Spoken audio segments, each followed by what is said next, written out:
West Denver. Sleep deprived and heavily caffeinated. All right, let's do this then. This is the Jeff and Bill Show. I don't agree with that. They don't always agree, but hey, at least they have coffee. Coffee. And each other. I love you, man. God help us. I want to bless him. We need all the help we can get. Now here's Jeff Hunt and Bill Thorpe. The Jeff and Bill Show on News Talk 710 KNUS.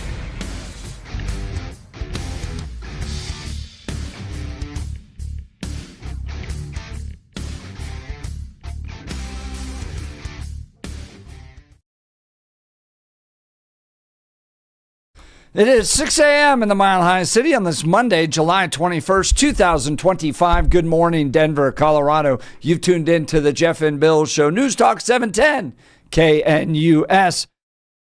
I'm your co-host, Jeff Hunt, along with Bill Thorpe, bringing you the freshest insights, hottest takes from the right, left, and center. Colorado may be blue, America's red. It all meets right here on the Jeff and Bill Show, where you're invited to be a part of the conversation by giving us a call at 303-696-1971 or texting us on the Dan Caplis Law text line at 720-819-5115. We have a whole lot to talk about today. Tulsi Gabbard, DNI, finding out the origins of this Russian collusion hoax that took place in late 2016, early 2017. Did it come from the big guy himself, Barry Obama, specifically ordering the intelligence community to go drum up conspiracy theories against Donald Trump in an effort to sabotage his first year of his first presidency? That's what she's making the argument in her latest findings. We'll get into that a little bit later in the show. Greg Lopez is going to be joining us, candidate for governor, former congressman, talk about some of the findings he's discovering out on the Western Slope with regards to these wolves. He'll join us here in the 7 o'clock hour. Mike Johnston is set to give the State of the City later today. We'll preview that, his interview with Kyle Clark that took place. Also, talk about maybe some of the name change issues. Donald Trump weighing into that as well, saying he may use the power of the federal government to block the building of a new stadium if the Washington Commanders don't go back to the Washington Chargers. So we've got a lot. Washington Redskins. Redskins. Yes, thank you. Yeah. Chargers. Yeah, I don't know where that came from. Well, again, who cares? This is an interesting thing for him to weigh in on. I'm wearing my, here you go. Yeah. Chief Wahoo. You're wearing the Twins. Indians. The Cleveland Indians. And this comes not from the actual Indians themselves. It comes from Major League. Major League, the movie. Yeah. And that's it's got Vaughn on the back. Yeah. It's just a hilarious movie. But in light of that debate, wanted to wear the jersey today. So we've got a lot. You're welcome to join the conversation on any of this. I know everybody's kicking it off today, getting back into work, but we'd love to hear from you. So give us a call, 303-696-1971. Text us at 720-819-5115. And the ladies of the WNBA, speaking of sports, had a message regarding pay increases. Did you see that? Yeah, I did. Or a shirt that said, "Pay us what you owe us." What I was surprised with is that the Players Association got everybody to wear the shirt. Again, like, okay, nice team building exercise. Again, we can talk about the issue about what they have there, but again, the time that you get all of the people in the group to wear the T-shirt, then they're not there in the stands cheering for like a championship. Hey, I know, but again. People if you have gone to a radio station event and tried to get everybody on the staff to wear the same T-shirt, damn, it's like herding cats. So I just tip of the hat to whoever got all the players to wear the T-shirt. I've been responsible early in my career for getting the people involved in the event to wear the T-shirt. That is a job with absolutely no benefit, and nobody likes you because of it. So again, that was the first thing I looked at. I'm like, I've had that job, getting people in a large group to all wear the same T-shirt, like when we're marching in the parade and stuff like that. No, nobody wants to wear all the same T-shirt. But I wore this. I wore this special. Oh, God, just put on the T-shirt. Yeah, someone had to go through through that. So I appreciate whoever's job it was. You have my respect this morning. Good job. You did a good job. Well, with regards to them getting more money, it makes it more understanding from my perspective. Of course, that they want to wear the T-shirt, but Saturday night's All Star Game WNBA stars participating in that wore a T-shirt that said, "Pay us what you owe us," which for a league losing $40 million a year. They're all going to have to pay back into the league? Is that what's going to happen here? But there is a bit of an argument based on percentage of salaries versus other leagues. But gross revenue, yeah. That to me is dependent upon your Players Association, because it's the NFL Players Association and the NBA Players Association that have negotiated that percentage. And so for me, that might be a role for your union, not necessarily the league. So, but we'll get to that later. We'd love to hear from you. Should the WNBA players be making more, even though the league's losing $40 million a year? You know, we have a great sports guy. He could give us some insight on this. Let's go to him. Ladies and gentlemen, news and comment, Mr. Blake Olson. Blake Olson. Blake Olson, news and comment. Hey, good Monday morning. The answer is no, by the way. 65 and perfect in Denver, expecting a high of 94 today. This portion of the news sponsored by Pastor Camp Heating and Air Conditioning at 303-777-1234 to learn more about special savings opportunities on Lennox equipment. Our top story. No one, especially the president, is above the law. No one, especially the president, is above the law. You got that right. So, got that right. Yeah, you got that one right. One of the most historic moments in our lifetime. Voters want justice and the truth, and Barry orchestrated a coup back in 2016. We all knew this. Tulsi Gabbard announced it Friday. The intelligence community assessed essentially Russia doesn't have the tools, the capability, or the intent to try to change the outcome of the U.S. presidential election. Donald Trump pulls off a historic victory against Hillary Clinton in November of 2016. Even in the days after that election, the intelligence community continued their consistent assessment that reflected the same thing in the months leading up to the election. All of a sudden, in the early days of December, there was a president's daily brief that was drafted. This is put together by the different elements of the intelligence community that reflected that same assessment. Russia did not try to hack the election, in essence. That PDB, that document, was pulled hours before it was supposed to be published for the president to see that following morning. That document was never published until we released it yesterday. Byron Donalds, who's running for governor of Florida. Well, they got away with it because once they leaked these false narratives and false reports, you had big media organizations who just went lock, stock, and barrel, did not fact check, did not go and do the extra work, did not do any due diligence whatsoever. They just followed and towed the company line. And then you have the deep careers in the intelligence community who either they were afraid of being fired or having their clearances revoked, or B, were so concerned about a Donald Trump presidency that they felt it was okay to concoct false information into the American people, into the body politic. So Anna is completely correct. There need to be arrests on this matter. People need to go to jail on this because this is about the republic. This is not about one president. It is about the presidency and the continuation of our country. And as DJT posted, Adam Shifty Shift, he's also in big trouble for not only that situation and those lies, but also falsifying loan documents. All right, here we go. Denver Mayor Johnston delivers his State of the City address today. The speech will be held at 6 tonight in the Sewell Ballroom at the Denver Center for Performing Arts. Perfect place. as he will perform the art of deception once again. A man is dead after a shooting at a house party in Aurora. Police called to the area of East Mexico and East Oregon Drive around 1 in the morning on Sunday after reports of a man lying on the road. And the man died after he was transported to the hospital. Police say he attended a house party less than a mile from where he was found. Multiple shots were fired, but no other injuries were reported. Former Epstein attorney Alan Dershowitz says there's probably not much to be found in the rich and powerful in grand jury transcripts in what the White House wants unsealed. The info about Epstein and the people and the information on the people is likely in the records have been sealed by federal judges in New York. Grand jury information is narrowly tailored by prosecutors only to provide sufficient evidence to result in an indictment.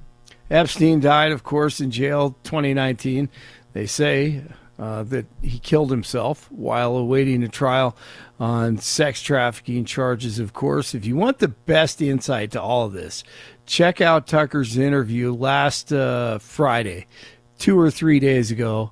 Incredible. Exposes everything and the history, and it kind of clears up a lot. It's pretty amazing.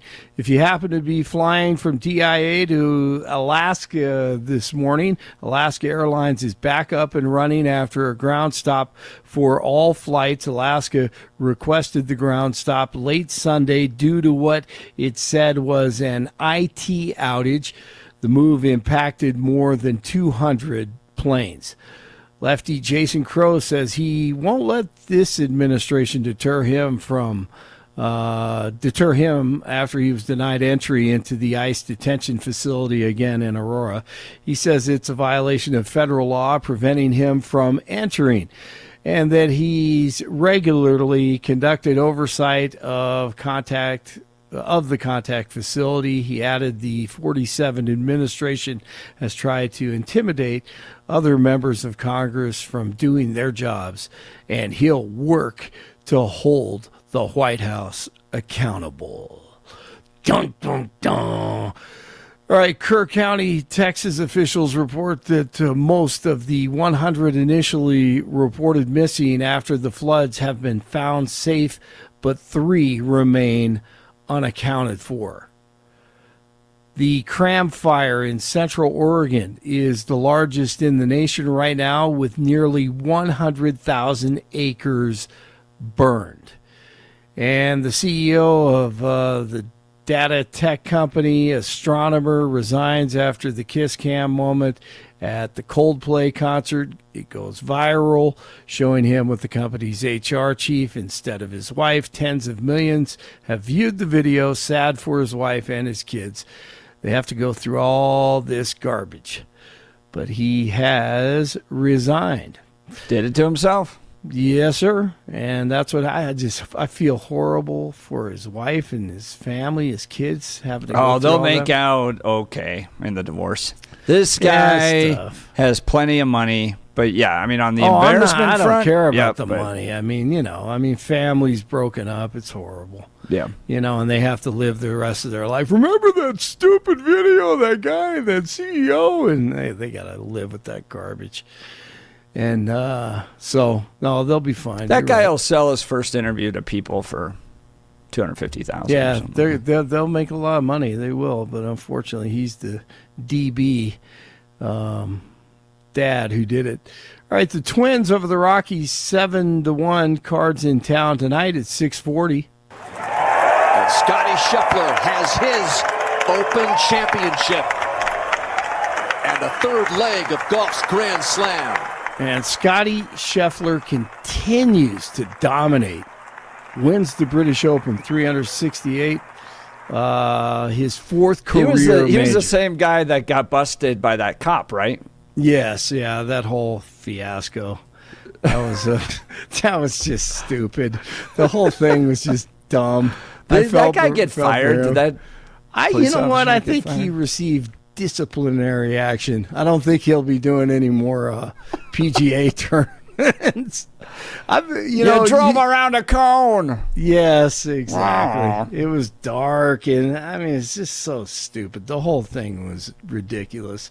So, the police doing their job. Someone died there earlier at that intersection, and then he came along, and it was dark, and it's early in the morning, and he's confused. He didn't know where he should go. I've been in that situation. I think we all have.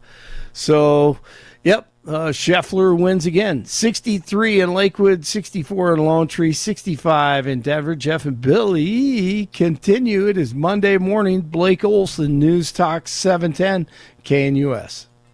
Your 710 5-day forecast here in Denver this early Monday. A few passing clouds this morning. Temperatures in the low to mid 60s by daybreak. And for the rest of your Monday, increasing clouds, just a slight chance for a shower, thunderstorm. Highs around 95. Overnight lows tonight in the mid 60s. Weather is a service of L&L Heating and Air Conditioning. For quick, trustworthy, and dependable service, call L&L Heating and Air Conditioning at 720-851-1691. Visit them online at bestdenverhvac.com.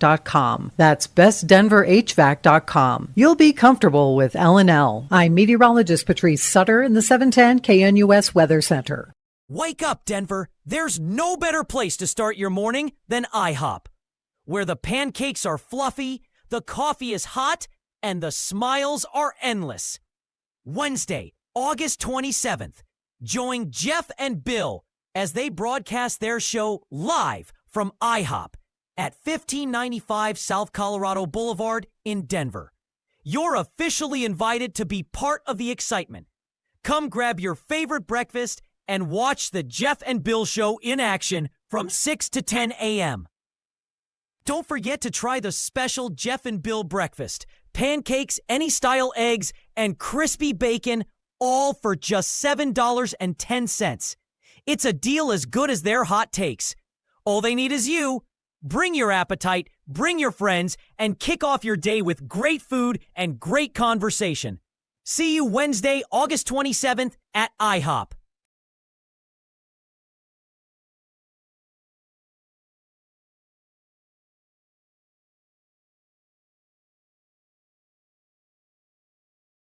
So the ladies of the WNBA, including Caitlin Clark, wearing T-shirts on Saturday that said, "Pay us what you owe us."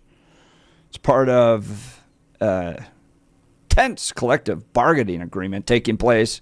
Each WNBA All-Star wore the shirt. The clothing also featured the Women's National Basketball Players Association logo underneath it. And here's what they want. So it has to do with the percentage of the revenue that comes into the league. Right now, NBA players bring home roughly 50% of the total revenue that comes into the league.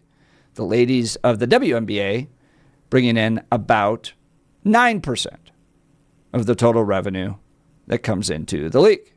But here's one big difference. The WNBA brings in $10.5 billion with a B. $10.5 billion in total revenue. WNBA, $200 million. So we're not even in the same universe when it comes to total revenue. And the WNBA is subsidized by the NBA to the tune of about $40 million in order to keep it afloat. It has never, in its 30-plus year history, turned a profit. So is it fair for the ladies of the WNBA to demand more money? Now, I asked ChatGPT, okay, well, if they're only pulling in 10% of the revenue, where is the rest of the revenue going? And it generally goes to operations. Okay, this includes travel and logistics, venue costs, renting the arenas, team staffing, marketing and media, and administration and league overhead. So are the ladies of the WNBA willing to sacrifice that portion? It's charter flights, hotels, meals, staff travel, or they willing to maintain where they are because that money's got to go to other areas of the league in order to make sure that can continue to operate. For me, for a league that doesn't pull in a profit, has to be subsidized by the NBA to the tune of $40 million, only pulls in a fraction of the total revenue that the NBA turns in. Yeah, I don't think the ladies need to be wearing shirts that say, pay us what you owe us. Because what they owe them is apparently not enough to actually make the league profitable. Bill, your thoughts? Well, there are a number of businesses that operate at a deficit. A number of large businesses that you wouldn't consider overtly profitable. And that doesn't, we don't yell and scream all the time about the people there shouldn't get their paychecks. They're not entitled to the money nor more money, especially the bonuses and money that goes to those in the C-suites and the CEO and the boardroom. We don't scream about that all the time either. So just because they are losing money, it does hurt their position, but I don't think it invalidates their position because, you know, the league is making money and cutting paychecks for everybody else. I do think for me it's more on their Players Association because the Players Association has negotiated 9 to 10%. That's an issue.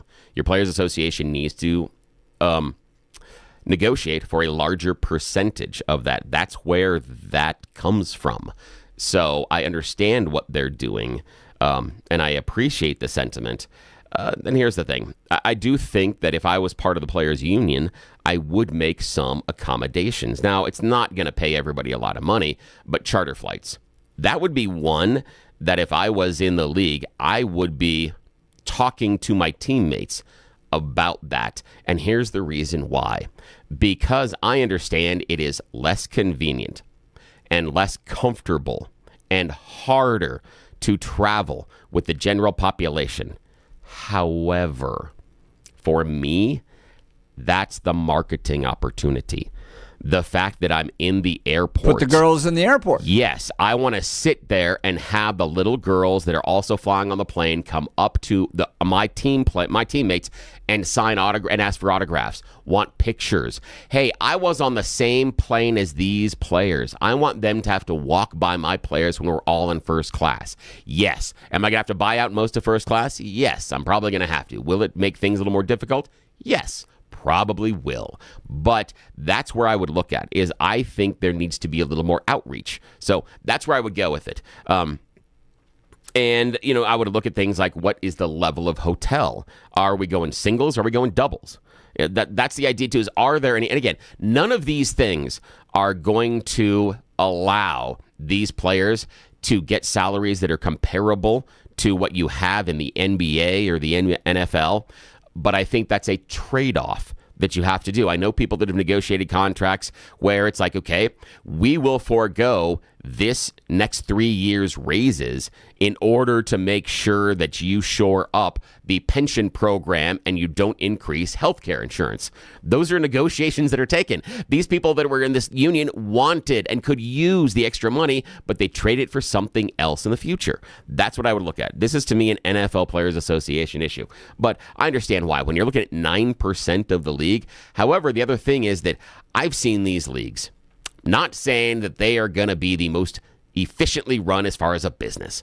I'm not saying they're not leaking money hand over fist elsewhere, just in general, and I'm just talking about generally inside of a sports franchise. There's money that is leaking a lot of places. So I don't agree that the WNBA ownership is like, ooh, we're running such a tight ship. We are. Oh, my gosh. You should see our balance sheets. The audits. Oh, people dream of these kind of audits. No, I disagree with that idea. So I do believe there probably is a little bit of leeway. But does it get you to the 50% that you got in like the NBA? No. Not at all. There's no way there's that kind of wiggle room. But could you probably throw the girls some extra scratch? Yeah, I think you could.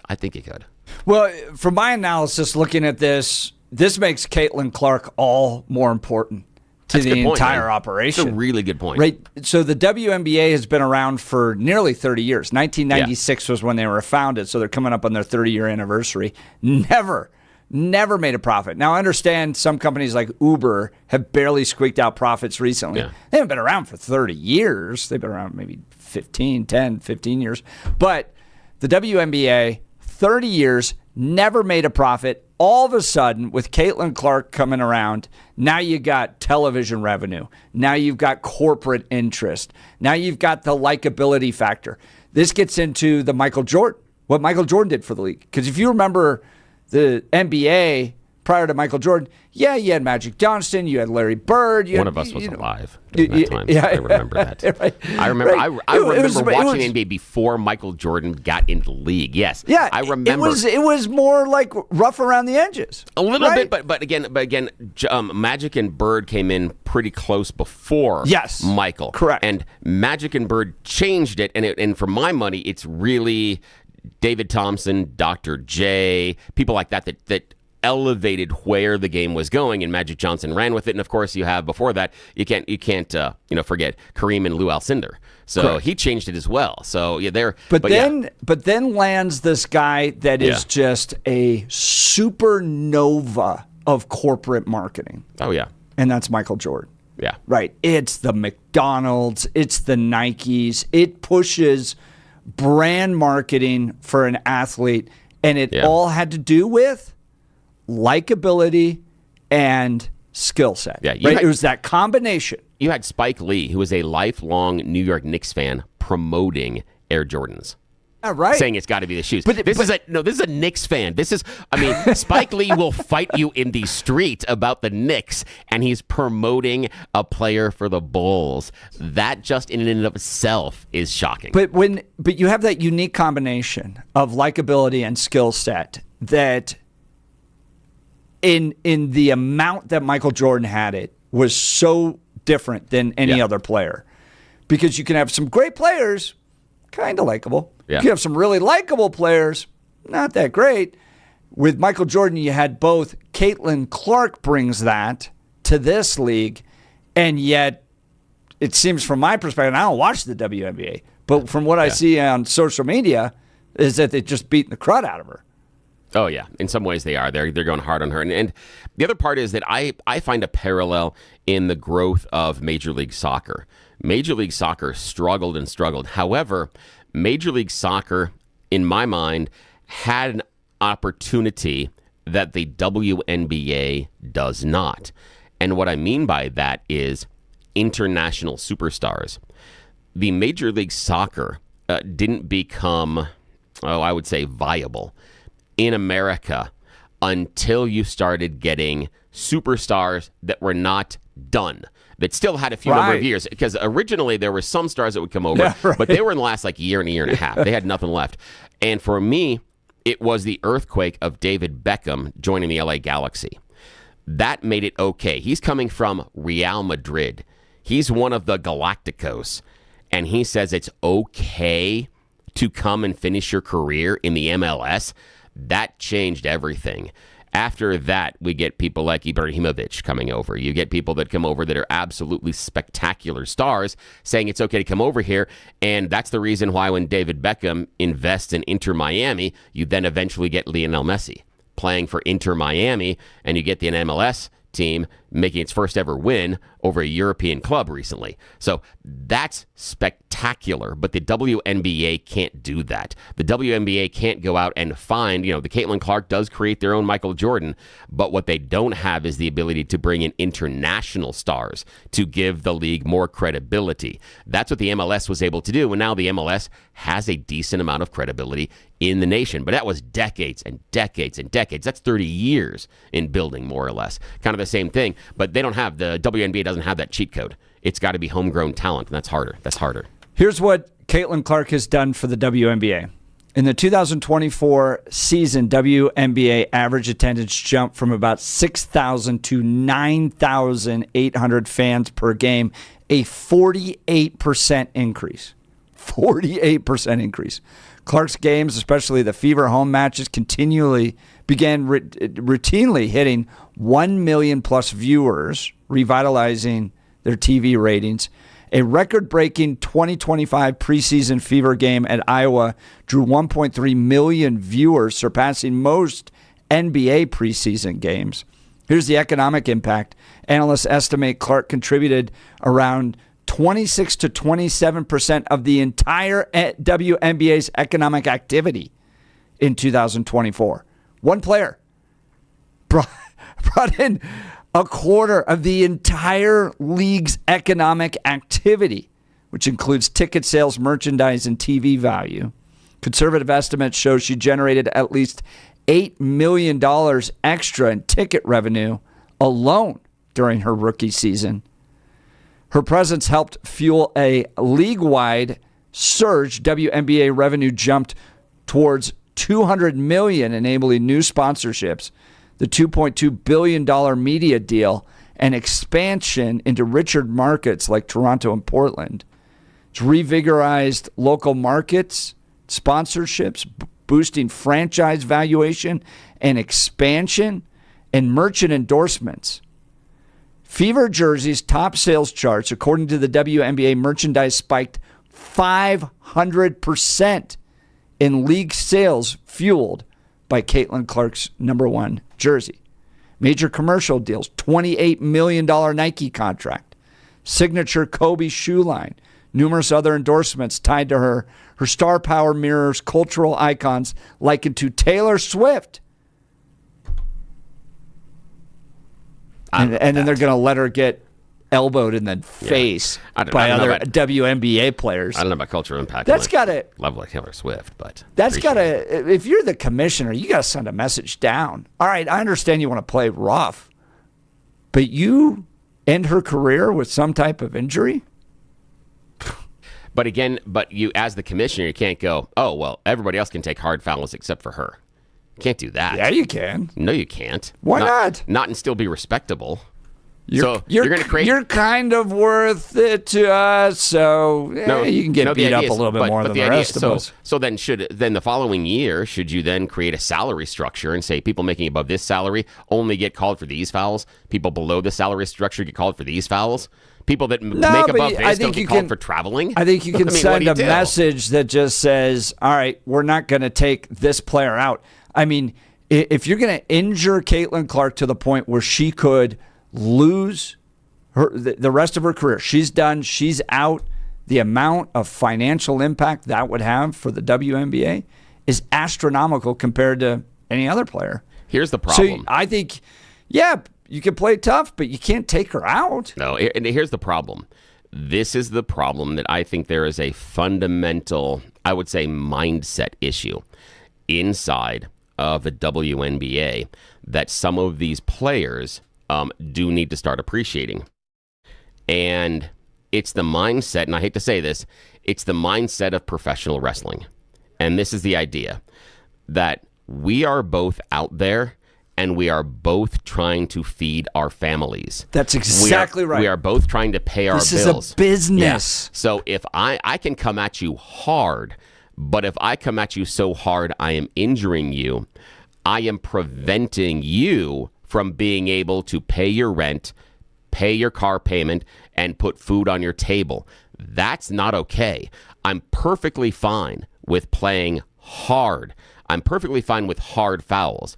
But when the intent, and again, on the professional level, when the intent becomes to injure, I got a real serious problem with that because you are preventing somebody else from being able to make their scratch. That's an issue.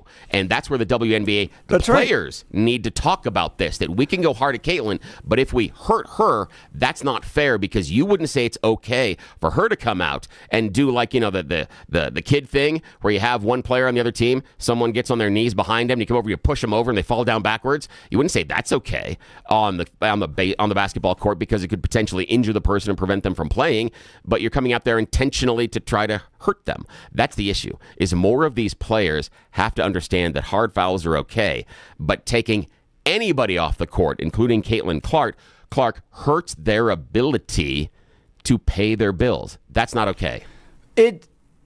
Honestly, it reminds me of what the NFL did with regards to players and protecting their quarterbacks. Yeah. And you can make the argument like, oh, it's gone too far to where they push a quarterback down and all of a sudden you get a flag. But remember Joe Theismann. Oh, I with watched Lawrence that on TV. Taylor. Right? I watched Monday that Night Football. I watched that on television. I watched that live. Yeah. Sitting. I can tell you the color of the carpet. I can tell you what TV I was watching. I can tell you where my dad was sitting at the time. My mom was in the kitchen. I can tell you exactly where I was watching that Theismann injury. And tell people what it was. Basically, it was a compound fracture of the lower part of his leg, and it was on a Monday night game, and he gets hit, and literally the bones pop out through his pants, and so you see his leg snap and go in a direction it shouldn't have live on television. First of all 4 because times I've seen who it hit happen. him? Oh, I don't remember who hit him. Lawrence Taylor. Okay, so Lawrence Taylor hits him and breaks his leg, and it's a career-ending injury, right? And what the NFL came in and said was, look, these guys are not too common. The quality of a quarterback that can stand in the pocket, that can throw like that can handle the pressure, that can devote their career to it, these guys are pretty rare. And we're not going to allow you to just pile drive them into the ground, resulting in career-ending injuries to the point where these guys are done and we don't have them and we lose their star power and we lose the endorsements and we lose the fan base just because you are so competitive, you want to drive them into the ground. And so the NFL, as a league, sent a message that we're going to start to protect these players. Now, like I said, you can make the argument it's gone too far, that if you touch these guys, all of a sudden flags, that's not fair. But I want to put that in the context of the original conversation. Here you have the WNBA that has never turned a profit in 30 years, requires $40 million a year in subsidies that comes from the NBA. Lo and behold, you end up with Caitlin Clark that shows up. That is the Michael Jordan of the WNBA. She's so rare. She's that rare combination of likability and talent. She's fun to watch. She's going to win championships. And corporate America adores her. All right? And then you just allow players to elbow her, throw her into the ground, beat her up. I mean, if the WNBA loses Caitlin Clark, they're going to lose their future, and this thing's still going to be, 20 years from now, subsidized and lame and boring to watch. So, we'd love to hear from you. Give us a call. This all started with, over the weekend, the WNBA players during the All Star Game wearing a shirt saying, "Pay us what you owe us." Do the WNBA players deserve more pay? At least maybe as a percentage of revenue. Or, because the league has never turned a profit, what you owe, these players owe the league, is actually maybe to pay them. 303-696-1971 is the phone line. Give us a call on the Dan Caplis Law Text line at 720-819-5115. All right, let's talk Black Eyed Pea. Love this restaurant. Locally owned and operated by Stephen Michelle. With 8 locations, there's sure to be one near you. It's Colorado cookout and barbecue time at the Black Eyed Pea. Their July menu is featuring backyard combos. Listen to this. The St. Louis rib combo or the barbecue 2 meats combo. They have barbecue pulled pork, barbecue chicken breast, barbecued smoked sausage. So good. Maybe you're hankering for a sandwich. They have grilled barbecue Polish sausage topped with grilled onions. Ah, that sounds delicious. Great place for lunch today. Or you can do the tender, slow-cooked barbecue pulled pork sandwich topped with coleslaw, both served on a toasted brioche bun. They do catering as well, dinner parties, rehearsal dinners, wedding receptions, or company events. Make it a success with Black Eyed Pea Catering. And no matter what the occasion, Black Eyed Pea gift cards are always great for your special someone, birthday favors, or holiday presents. They have you covered. I love everything about this restaurant. I know you will as well. Support local. Keep it in Colorado. Visit the Black Eyed Pea near you. We'll continue with your phone calls and texts. You're listening to The Jeff and Bill Show. This is Denver's Talk Leader, News Talk 710 KNUS. Wake up, Denver. There's no better place to start your morning than IHOP, where the pancakes are fluffy, the coffee is hot, and the smiles are endless. Wednesday, August 27th, join Jeff and Bill as they broadcast their show live from IHOP at 1595 South Colorado Boulevard in Denver. You're officially invited to be part of the excitement. Come grab your favorite breakfast and watch the Jeff and Bill Show in action from 6 to 10 a.m. Don't forget to try the special Jeff and Bill breakfast. Pancakes, any style eggs, and crispy bacon, all for just $7.10. It's a deal as good as their hot takes. All they need is you. Bring your appetite, bring your friends, and kick off your day with great food and great conversation. See you Wednesday, August 27th at IHOP.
Welcome back to the Jeff and Bill Show. Lots of text messages coming in on this issue. We're talking the WNBA players wearing a T-shirt. Pay us what you owe us. Well, I think Caitlin Clark's getting paid what she owes. Probably not from the league, but definitely from corporate sponsors. But 0459 texting in. This is a good question. Is Caitlin Clark just an example of a mean girl situation? Now, on ranching, we have a term called henpecking. Yeah. So talk to us about it. And it's a real term. Yeah. Which means if the rest of the hens decide they don't like you and you're a hen, yeah, they will literally peck you to death. Yeah. Yeah, they will. They will, and we have to like separate out. And oftentimes we have to just send the hen to a totally different ranch. And we've done that before because there's no way to bring them back. There's just for whatever reason, a majority of the hens in that particular little coop have decided they don't like you. Wow. And they are going to peck you to death. Is that what is happening with Caitlin Clark here? I think there's some of that there is somewhat a little bit of jealousy that you're given, we're all here. And the idea of, I think there's an impression of some players inside the WNBA that Caitlin Clark is here and now it's a legitimate league. I don't see that attitude from Caitlin. I believe that is projection from those players putting that attitude into Caitlin. And I always come back to, and we talked about Michael Jordan earlier, and I always come back to this phrase and this perception from Michael Jordan is Jordan never talks about himself being the greatest ever. He talks about being one of the greats of his era. And the reason is, and this is something that I heard decades ago, where he was talking, and he said, no, I have to remember there were great players before me. I can't come in and say I am the greatest because they did other stuff before me. So he talks about it, and Shaquille as well, talks about how he thinks you shouldn't talk about the greatest ever. It should be great players of an era. And I think there's some projection going on with WNBA players feeling that Caitlin Clark has come in like, oh, now we're a legit league. For me, the other part is that I would look at, if I was going to negotiate for the WNBA Players Association, I would look at a revenue share. And it would be not only derived from ticket sales, but it would be also, I want a cut of the merch and I want a cut of the sponsorships. That's where, if I was going to try to get my ladies, if I was a representative for the WNBA, I would not be looking necessarily at the ownership. I want to look at, I want a cut of the merch and I want a cut of sponsorships, meaning that if the ladies sell jerseys, they get a cut. If the team sells jerseys, the team gets a cut. So yes, will it benefit the Fever players more and Caitlin Clark more? Yes. But I think that's fair because Caitlin Clark sells more damn jerseys. Now, and that's to where your point earlier about coming to an understanding that I make more money because you're in the league. Yes. The rest of the WNBA players, particularly those that are making $80,000, $90,000, $100,000, they should be on their knees thanking God Almighty that Caitlin Clark showed up, because now they have more attention. They're going to get more revenue into the league. And instead of elbowing her and shoving her to the ground and this little henpecking that's taking place, the ladies of the WNBA should be thanking God that Caitlin Clark's in the league, and they should be supporting her instead of trying to bully her. All right, we've got You Choose the News coming up. You're listening to The Jeff and Bill Show. This is Denver's Talk Leader, News Talk 710, KNUS.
Welcome back to the Jeff and Bill Show. George Prochler tweeted just a second ago, I spent more time and money at an In-N-Out than I have watching the WNBA. And he's responding to, fun fact, the average In-N-Out store manager has a higher salary than the WNBA player. Yeah, but have you seen their coworkers? There's no more hazard pay there. I don't know. The coworkers of the WNBA, if you're Caitlin Clark, you're getting an elbow to the face. Yeah, I know, but you're on hot grills and other stuff in the In-N-Out Burger, and in WNBA, you're on chartered flights. You're getting massages. There's a whole different level of employee retention programs there going on. Yeah. All right. It's that time of the morning where we give the people what they really want. Some You Choose the News. Mr. Thorpe. Yes, it's that time of the morning where we get to make questionable decisions. It's You Choose the News, America's favorite fake radio news game show. You know how this works? I've browsed the interwebs for moments this morning to find really dumb headlines about us humans, giving them even more ridiculous headlines to play this fake radio news game show with y'all. Why would we do this? Because those that wake up in the morning don't actually get up until about 7. So anybody responsible sleeps in. So since Jeff and I have to get up at dark 30 and drag our carcasses in here, we're going to take full advantage of being left unsupervised. And as always, Blake Olson joins us from the news department. Gentlemen, here are your stories this morning. Headline number 1, stay a little longer. Headline number 2, not for you. Headline number 3, skip or reverse. And headline number 4, say my name. Mr. Hunt, your choice. Not for you, sir. Yes, not for you. North Korea has announced that they have recently opened their new seaside resort, the Wosan Kalma Coastal Tourist Zone. They have been promoting it all over the Asian Pacific Rim, saying this is a great place for foreign tourists, especially reaching out into Russia. And then just this weekend, Kim Jong-un said, yeah, how about no foreigners? Yes, the new North Korean foreign tourist destination accepts no foreigners. It's going to be awkward and I know hard they there. banned hot dogs, too. Yeah. But now, it was supposed to be an attraction for both locals and foreigners. Kim Jong-un said that it was going to be a way to get the world to understand the beauty and what happens in North Korea and how it's wonderful, especially doing hard charges as far as marketing in Russia.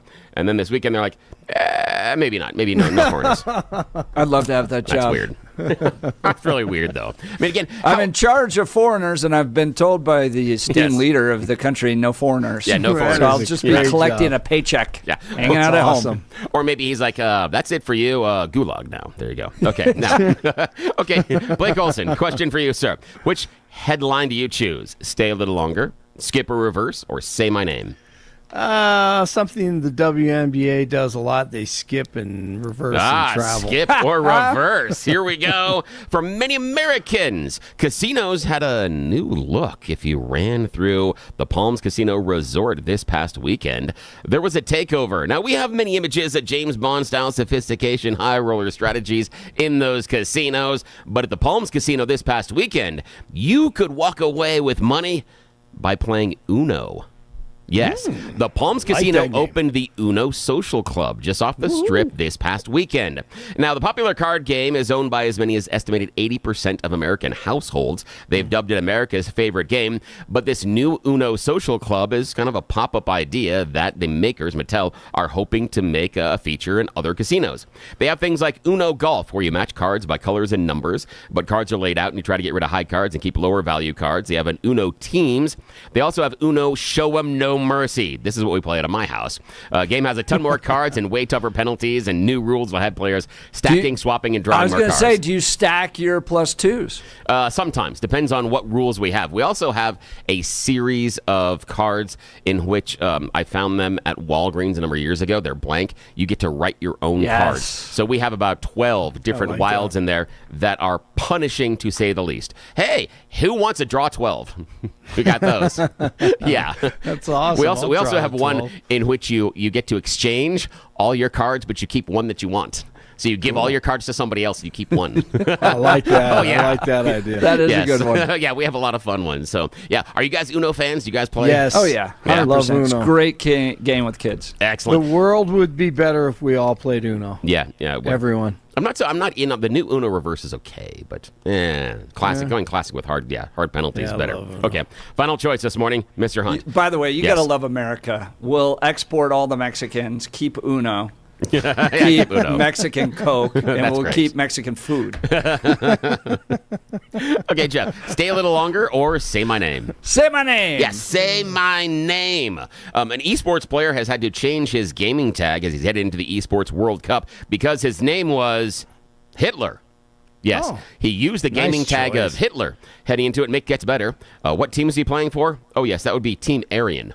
Oh, Lord. Yes, Team Aryan had a player named Hitler. You can imagine this caused a lot of bit of stir online because of cultural differences. The team didn't understand the significance. He's apologized. He's now going by the gamer tag of Henry. And again, if you look at the team, none of them were Aryan. Not at all. Just saying. All righty, that's the end of You Choose the News. Back to you, sir. I'm not going to say it. I could say it. All right, you're listening to the Jeff and Bill Show. This is 710 KNUS.